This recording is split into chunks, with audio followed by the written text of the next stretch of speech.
Hello. आज हम Coulomb's law समझेंगे for JEE mains and advance and for NEET. ठीक है, तो कूलम्ब्स लॉ क्या कहता है? सबसे पहले आपको पता होना चाहिए पॉइंट चार्जेस क्या होते हैं। पॉइंट चार्जेस ऐसे चार्जेस जिनका साइज बहुत छोटा हो, जिनकी लेंथ ब्रेड्थ हाइट बहुत कम हो, एक कागज का बहुत छोटा सा टुकड़ा, उसमें बोलते हैं point charges. The charges whose dimensions are very small।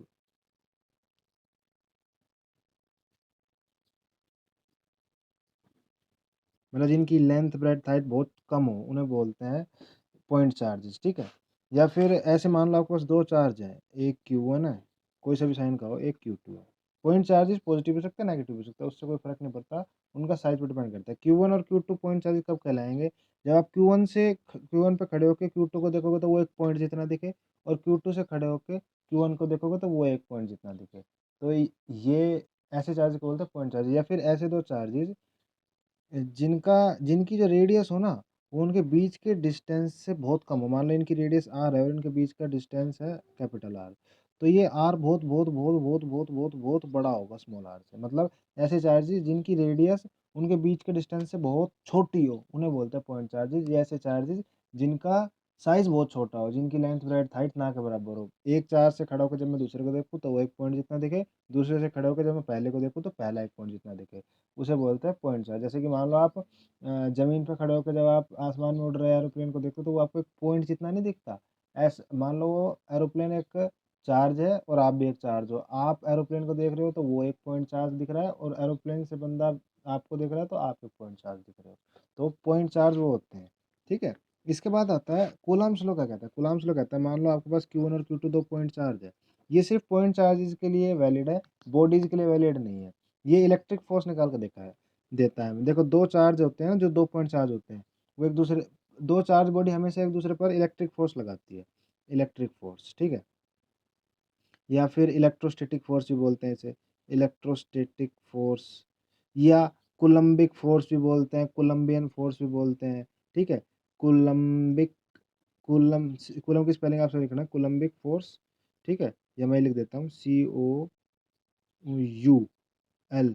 कुलम्बिक, coulombic force, या कोलम्बियन फोर्स, कोलम्बियन फोर्स। ठीक है, तो ये कुछ फोर्स है। मतलब दो चार्ज एक दूसरे को जिस फोर्स से अट्रैक्ट या रिपेल करें ना, उन्हें इलेक्ट्रिक फोर्स बोलते हैं, इलेक्ट्रोस्टैटिक या कोलम्बिक फोर्स या कोलम्बियन फोर्स। सबसे ज्यादा पॉपुलर नाम है इलेक्ट्रिक फोर्स। ठीक है, दो चार्ज एक दूसरे को जिस फोर्स से अट्रैक्ट या रिपेल करें उन्हें बोलते हैं इलेक्ट्रिक फोर्स। ठीक है, अब ये भी एक पॉइंट चार्ज है, ये भी एक पॉइंट चार्ज है, ये भी इस पे इलेक्ट्रिक फोर्स लगा रहा है F1, और ये भी इस पे इलेक्ट्रिक फोर्स लगा रहा है F2। ठीक है, अगर ये दोनों पॉजिटिव हैं तो ये इसको रिपेल कर रहा है, उधर धकेल रहा है, तो ये इस पे इस डायरेक्शन फोर्स लगाएगा, ये इस पे इस डायरेक्शन फोर्स लगाएगा। तो कूलम्ब्स लॉ ये कहता है कि दो पॉइंट चार्जेस जिनका साइन सेम हो चाहे ना हो, मैग्नीट्यूड सेम हो चाहे ना हो, एक दूसरे पे हमेशा इक्वल मैग्नीट्यूड का फोर्स लगाते हैं, अपोजिट डायरेक्शन में लगाते हैं। जैसे मान लो ये Q1 चार्ज है, ये Q2 चार्ज है, मान लो इन दोनों का मैग्नीट्यूड सेम नहीं है, तो ये इस पे अगर मान लो F फोर्स लगाएगा, F मैग्नीट्यूड का फोर्स लगाएगा, तो ये भी इस पे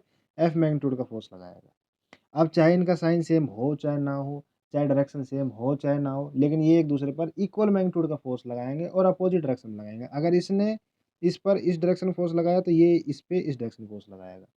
ठीक है, अगर मान लो Q1 है और Q2, इसने इस पर इस डायरेक्शन फोर्स लगाया, इसने इस वाले को अपनी तरफ खींचा, तो ये वाला भी इसको अपनी तरफ खींचेगा। मतलब दो पॉइंट चार्ज हमेशा एक दूसरे पर इक्वल मैग्नीट्यूड का फोर्स लगाएंगे, चाहे उनका साइन सेम हो चाहे ना हो, चाहे डायरेक्शन सेम हो चाहे ना हो। और वो जो फोर्स लगाएंगे ना, वो उस लाइन के अलोंग लगाएंगे जो उन दोनों चार्जेस के सेंटर को जोड़ती है। ठीक है, उसी लाइन पर वो फोर्स लगेगा जो लाइन इन दोनों पॉइंट चार्जेस के सेंटर को जोड़ती है। ठीक है, तो अकॉर्डिंग टू कूलम्ब्स लॉ, अगर मैं इसको डेफिनेशन वाइज लिखना चाहूँ, according to Coulomb's law, just 1 minute, according to Coulomb's law, the electric force, ये है F electric force, the electric force acting between two point charges is directly proportional to product of magnitude of two charges. मतलब दो charge जो है, दो point charge, उनके बीच में जो इलेक्ट्रिक फोर्स लग रहा है, दो पॉइंट चार्ज के बीच में जो इलेक्ट्रिक फोर्स लग रहा है, वो उन दोनों पॉइंट चार्ज के मैग्नीट्यूड के प्रोडक्ट के, उन दोनों चार्जेस का मैग्नीट्यूड लेना, उनके प्रोडक्ट के डायरेक्टली प्रोपोर्शनल होगा।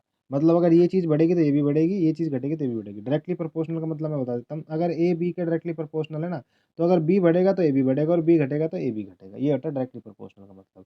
और मान लो इन दोनों पॉइंट चार्जेस के बीच, सेंटर के बीच का डिस्टेंस स्मॉल आर, तो यही इलेक्ट्रिक फोर्स इन दोनों पॉइंट चार्जेस के सेंटर के बीच के डिस्टेंस के स्क्वायर के इनवर्सली प्रोपोर्शनल होगा। मुझे लगता है मैं बहुत जल्दी बोल के, मैं दोबारा बताता हूँ, अब ध्यान से सुनना।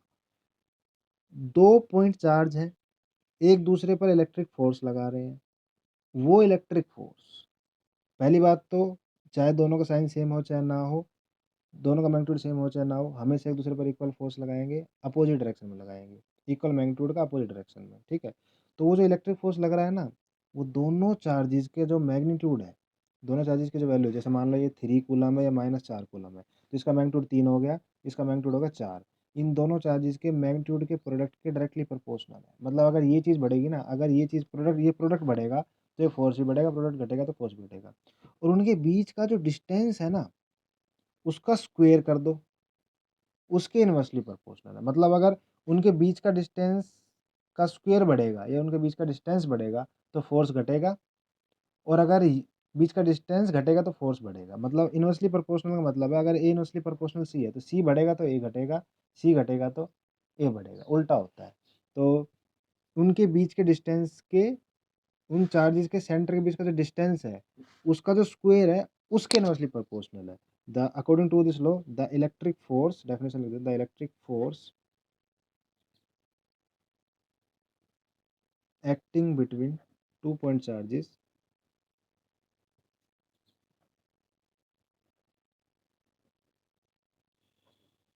is directly proportional to, is directly proportional to the product of magnitude of two charges, the product of magnitude of two charges, 2 point charges लिख दो, अच्छा रहेगा। and inversely proportional to the, and inversely proportional to the square of the distance between them, square of the distance between them,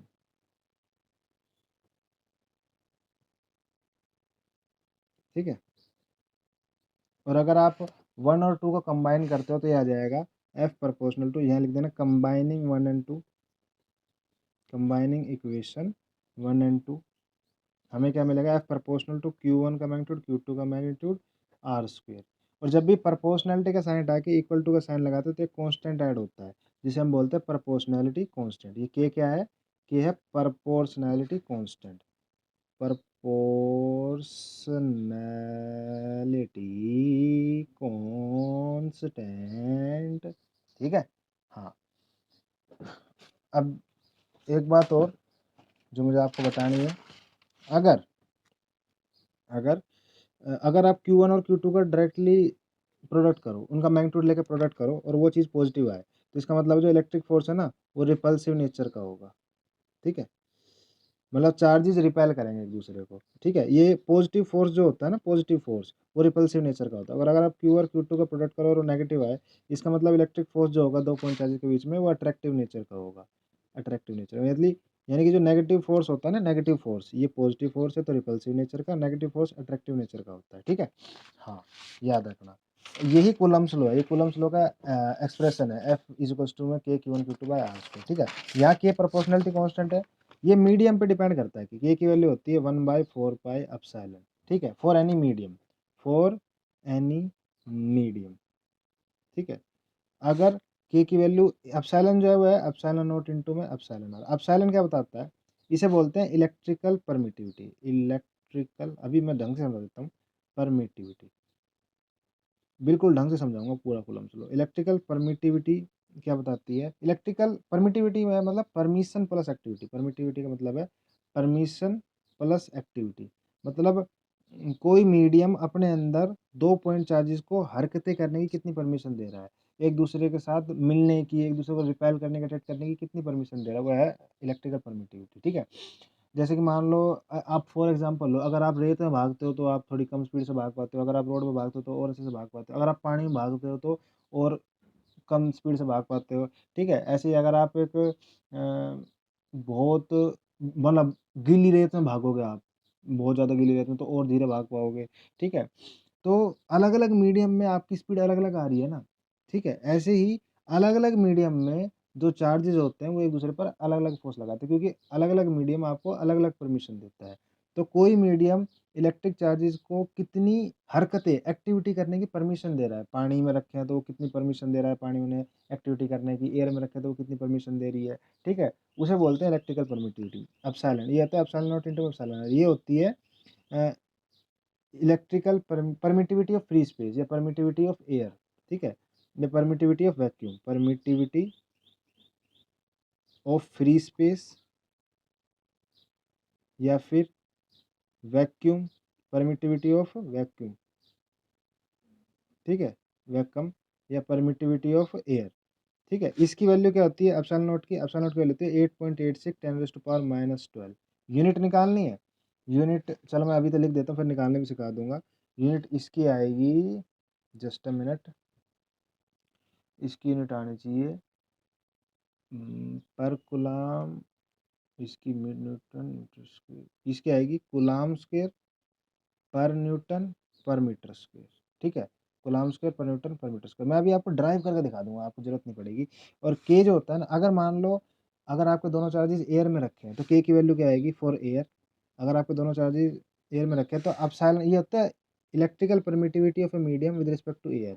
ये ऐसे dielectric constant बोलते हैं, किसी medium की एयर के रिस्पेक्ट में कितनी इलेक्ट्रिकल परमिटिविटी है, electrical permittivity of a medium with respect to air, पर या free space medium, electric permittivity of a medium with respect to air, with respect to air, ठीक है? ये थोड़ा ढंग से समझने का है। तो के की वैल्यू होती है 1/4 एप्सिलॉन नॉट एयर के लिए, यानी 9 × 10⁹ न्यूटन मीटर स्क्वायर पर कूलम स्क्वायर, ठीक है? और कोई मीडियम है तो एप्सिलॉन लिख देना खाली, ठीक है? एप्सिलॉन का मतलब होता है epsilon naught into epsilon r, ठीक है? जैसे कि हाँ, अब के की यूनिट कैसे निकाली मैंने? एफ होता है के Q1 Q2 by r square, ठीक है? एफ होता है के Q1 Q2 by r square. यहाँ से के की वैल्यू चाहिए तो इन सबको इधर ले आओ, मल जो डिवाइड में है वो मल्टीप्लाई में, और जो मल्टीप्लाई में है वो डिवाइड में। बस अब यूनिट निकाल लो यहाँ से। फोर्स की यूनिट होती है न्यूटन, डिस्टेंस की का स्क्वायर मतलब मीटर स्क्वायर, चार्ज यूनिट होती है coulomb, coulomb square, newton metre square पर कूलम स्क्वायर। और अगर आपको एप्सिलॉन नॉट की यूनिट चाहिए तो के 1/4 एप्सिलॉन नॉट है, इसकी यूनिट चाहिए तो एप्सिलॉन नॉट 4 पाई तो कांस्टेंट है, के की यूनिट क्या है? न्यूटन मीटर स्क्वायर पर कूलम स्क्वायर, 1/एप्सिलॉन नॉट। इसको इधर ले आओ एप्सिलॉन नॉट और इन सबको नीचे ले आओ, न्यूटन मीटर स्क्वायर पर कूलम स्क्वायर, एप्सिलॉन नॉट की वैल्यू आ गई पर न्यूटन पर मीटर स्क्वायर कूलम स्क्वायर, ठीक है? याद रखने की जरूरत नहीं है, वैसे ही आप ड्राइव कर सकते हो। तो ये कूलम्ब लॉ था। आई होप आपको कूलम्ब लॉ समझ में आया। अगर समझ में आया हो तो वीडियो को लाइक करना, शेयर करना, चैनल को सब्सक्राइब करना। कोई पॉइंट समझ में नहीं आया तो आप कमेंट करके मुझसे पूछ सकते हो। इसके अलावा किसी और टॉपिक की वीडियो चाहिए तो मुझे कमेंट करके बताओ। मिलते हैं अगली वीडियो में। Bye bye, Tata.